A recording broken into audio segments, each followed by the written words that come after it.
Good YouTube, Quinn Wade coming to y'all with that instant basketball analysis on Analysis Playground on YouTube, exclusively on there. And we're going to talk about how the Chicago Bulls beat the Golden State Warriors in overtime, 130 to 124. Some made free throws by the Warriors, a bad foul by the Warriors allowed Jalen Smith to hit some free throws to tie it to go into overtime, and then the Bulls was able to beat them 12-6. Season series was tied 1-1 since the Bulls won this one, and the Warriors ended up winning the first one. The first quarter was won by Golden State 30-26. They lost the second quarter 30-21, 32-32 in the third, and then the Warriors ended up winning the fourth quarter 35-29, and it ended up being a good game to watch and very fun. The Warriors go to 32-33 and 19-14 at home. The Bulls go to 27-38 and 11-20 on the road. Yabusele was able to score in there at the free throw line.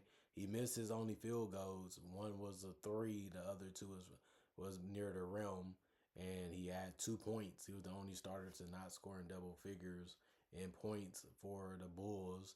He did play 23 minutes. He had 5 rebounds, 1 assist, 1 turnover, and 2 steals. He had no personal fouls and was a -11 and plus minus. Jalen Smith, 34 minutes, 12 points.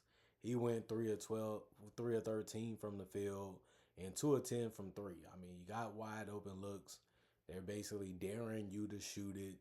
You got to make it because you feel like you're good enough to do it. And he has been shooting threes good at this season. He just couldn't make it. And he made some shots near the rim, too. He went 4 of 4 from the free throw line. Still finished with a double-double because he had 12 rebounds. He also got a block. He also was able to get 3 assists and a turnover. He had 6 offensive rebounds, 3 personal fouls, and a +1 and +. Matas Buzelis, 45 minutes. That was the most minutes on the team. He had 41 points. He kept finishing near the basket at the rim. He even made some threes, but he finished 5 of 15 from 3.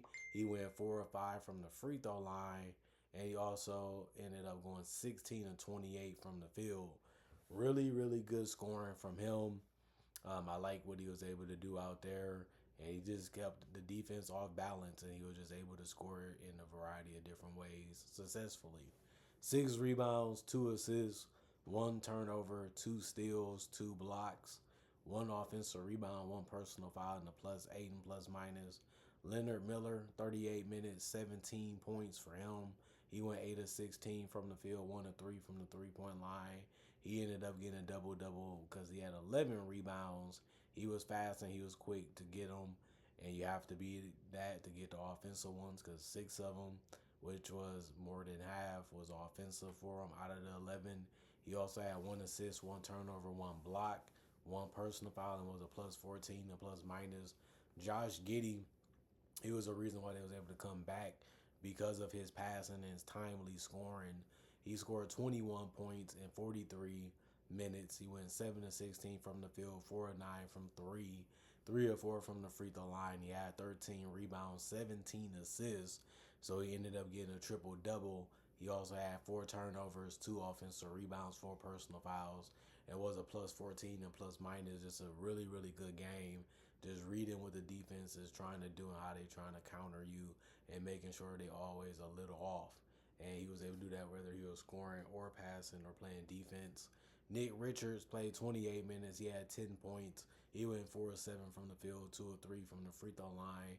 He grabbed 10 boards. I mean, you had 3 people get double digits in rebounds. So, you should have a good chance of winning because of that. He also had 1 assist, 1 turnover, and 2 blocks. 3 offensive rebounds, 3 personal fouls, and was a -5 and +. Good finishing around the rim from him and good free throw shooting. Trey Jones hitting bank shots and hitting jumpers, and he finished 2 of 6 from 3, 10 of 18 from the field for 22 points. And he had 4 rebounds, 5 assists, using that speed and quickness to find his teammates early and often. He had 2 turnovers and a steal, 1 offensive rebound, 1 personal foul, and was a +11 and +. Rob Dillingham, 20 minutes, 5 points. He went 2 of 11 from the field, 1 of 3 from the three-point line. He missed a lot of easy shots that you would think that he would because of the way he was creating them and the way he was getting them. You would think that he would be making them because of the confidence that he had to be able to set them up. But not so much in this one. 3 rebounds, 4 assists, 1 turnover, 1 offensive rebound. He also almost fouled out because he's a little small and a little short for most guards in the league, or even just in general for players. And he found himself in a lot of foul trouble. Other than that, the Warriors, Draymond Green kept hitting wide open three after wide open three. Missed one though. Finished 1 of 5 from three, 12 points in 29 minutes. He had 7 rebounds, 4 assists, 1 turnover, 1 steal, and 2 blocks. He also had 2 personal fouls and was a minus 19 M plus minus. Guy Santos, 37 minutes. He had 17 points. He played near that basket and scored a lot, but he said, I can get out there and shoot some threes too. He finished 3 of 9 though from 3, not the greatest shooting night from him. From there, they needed a couple more to go down, or at least some more of them 2-pointers. He had 5 rebounds, 1 assist, 3 turnovers, and a block.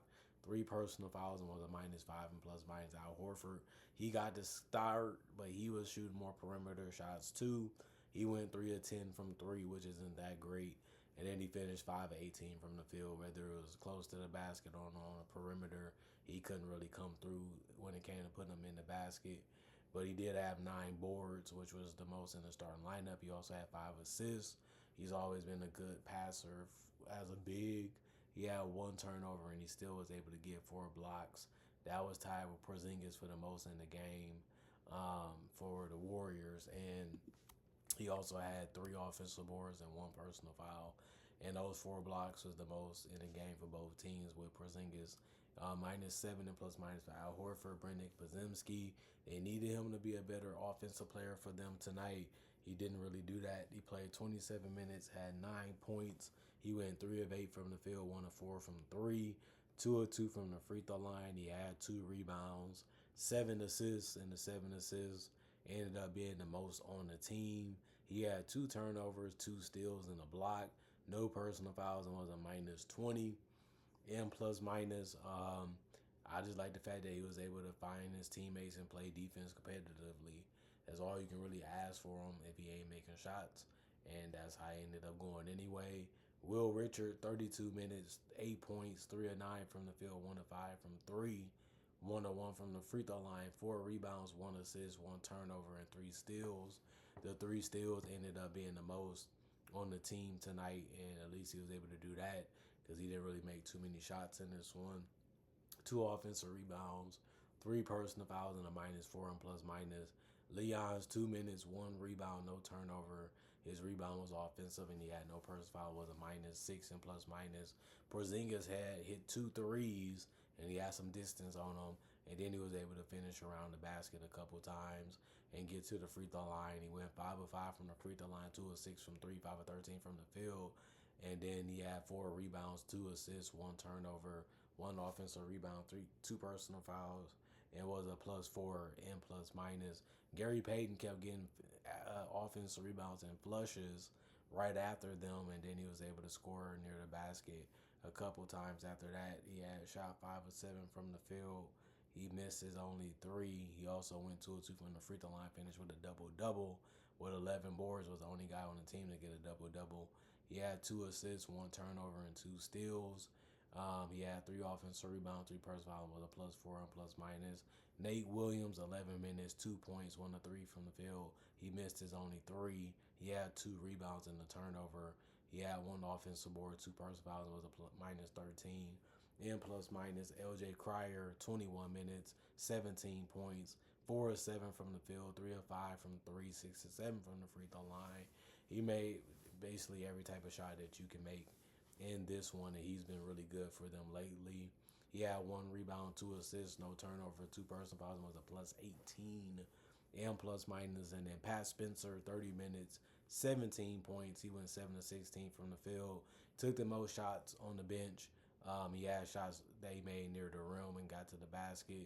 Then he was able to just stretch it out a little bit, hit some wide open threes. He missed more than he made, but at least he tried because it was open. You might as well try to make them, right? He missed his free throw. He had 3 rebounds. He had the most assists off the bench, which was 6. And he can do that for you. He also had one turnover, one steal, no personal fouls, and was a plus 18 in plus minus. And then you look at the Chicago Bulls and the Golden State Warriors, how they shot the ball. 105 shots for the Warriors, they shot 42%. 112 for the Bulls, they shot 45%. 54 um, shots from three for the Warriors, they shot 37%. 47 for the Bulls, they shot 32%. Both teams shot 18 free throws. 83% for the Bulls, 89% for the Warriors. 49 rebounds for the Warriors, 64 for the Bulls. 30 assists for the Warriors, 34 for the Bulls. Both teams had 12 turnovers. 9 steals for the Warriors, 6 for the Bulls. 12 blocks for the Warriors, 6 for the Bulls. And then 12 offensive rebounds for the Warriors, 8 more for the Bulls because they had 20.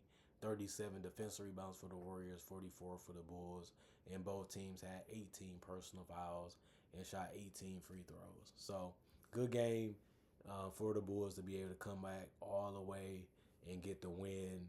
The Warriors made some mistakes and they left some guys open and they turned the ball over at bad times, and they just couldn't make some shots when it mattered too, and they just ended up losing a game that it seemed like they was going to win, in a game that they was going to have to themselves. And then they realized the Bulls still wasn't giving up and they still wasn't quitting, and they played it all the way to the very end, and they was a team that ended up winning by the end of the day. Comment, like, subscribe, share, hit that notification bell to get the analysis when it first come out. Y'all stay blessed up. Y'all stay good. Peace. And I'll see y'all later today, hopefully with more analysis.